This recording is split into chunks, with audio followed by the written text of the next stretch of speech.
You guys, I keep seeing this trend in the fitness space that the way you train, the way you operate, it needs to be what you like. It needs to be what you like to do. It needs to be what you feel like doing. To me, this is the most emotional, dangerous viewpoint on this whole thing. Because what someone likes to do might be fucking stupid. A lot of people don't like lifting weights. They just like walking and maybe doing some circuit bullshit at the house. So they'll see that message and go, oh yes, of course, of course. It needs to be what I like to do because then it'll be sustainable. I'm gonna keep doing what I'm doing. I mean, that sounds like an invitation to not change. That sounds like an invitation to not learn what actually works and what's actually best for you. Hey, do you like what you do? Yeah, well, just keep doing it. This is fucking crazy to me. Why not instead we go past our likes and dislikes, just go to the end result. Hey, what gets me the very best result in this area? What builds the most muscle? What is the very best way to train? Find out what that is, and then you make it sustainable. You decide it's sustainable. But I'm seeing it so heavily promoted to do it backwards. Hey, do what you like, you'll stick to it because you like it, and now you're on the path. For a lot of people, on the path to fucking nowhere. On the path to no gains. Or at least not as good gains as they could have. I mean, imagine someone's favorite thing to do is do one set of every exercise on every fucking machine in the gym. And that might sound like a stupid example, but I have actually seen people do that. I actually know someone that's what they wanted to do. This was really early on. We were both real young. So take this with a grain of salt. But my buddy goes, I just kind of want to do everything. I'll just do like one. And this is 15, 20 years ago. And even then, not knowing anything, I was like, that sounds fucking stupid. But he liked it. It's what he liked. It's what he wanted to do. Imagine he comes across this memo that's going around, hey, do what you like. You'll stick to it. He goes, I like sitting my ass on every machine, doing one set and moving on.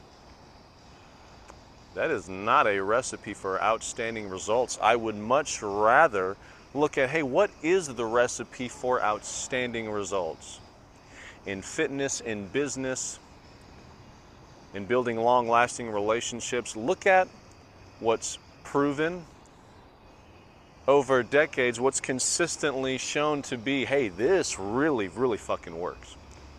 Because look, while we're keeping in the fitness space, like a lot of things work, right? A lot of things work. You can do circuits, and it's not that it's not going to build muscle, but is it going to build the most muscle? If someone's goal is to build the most muscle, I would much rather give them the perfect recipe and then say, so hey, check this out. It doesn't fucking matter if you like this plan, if you hate this plan, if this first week of training on this split, you just can't stand it. If that's the case, and you decide, you know what, I am not doing this, you are purely being emotional.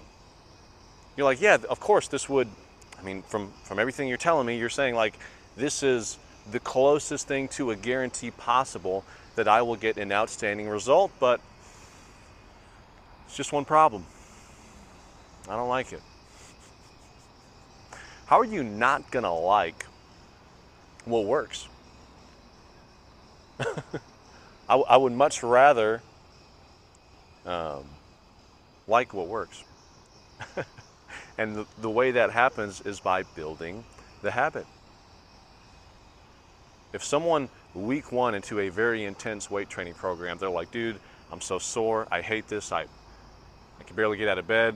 If they gave up on it early, they would never build a habit. 3 months later, 10 months later, that very same program could be their absolute favorite thing to do in this life because it's given them what? The result they were looking for.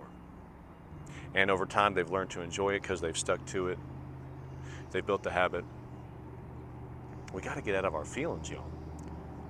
We got to get out of our feelings. I'm interested in what works. I am interested in what works, what's going to get you. I mean, who who doesn't want a guarantee?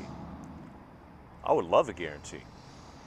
If someone said, "Hey, do this, and in 3 months, guaranteed, not a maybe, guaranteed, your YouTube channel will have 10,000 subscribers." Do you think I'm going to look at that plan and be like, "Oh, well, it seems like a lot, and it's not really my style. I don't really like it."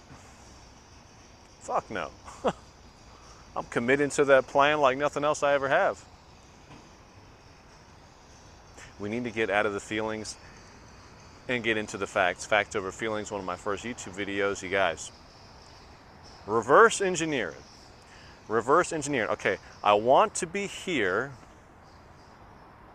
Now, what would that person have done to get there?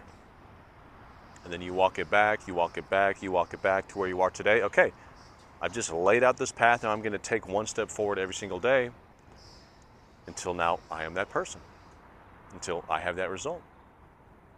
To me, this couldn't make any more sense. And yet I'm seeing this recurring theme of it needs to be what you like, what you feel like doing. This is getting repetitive. So this video is wrapping up. I hope that helped, and I'll see you in the next one.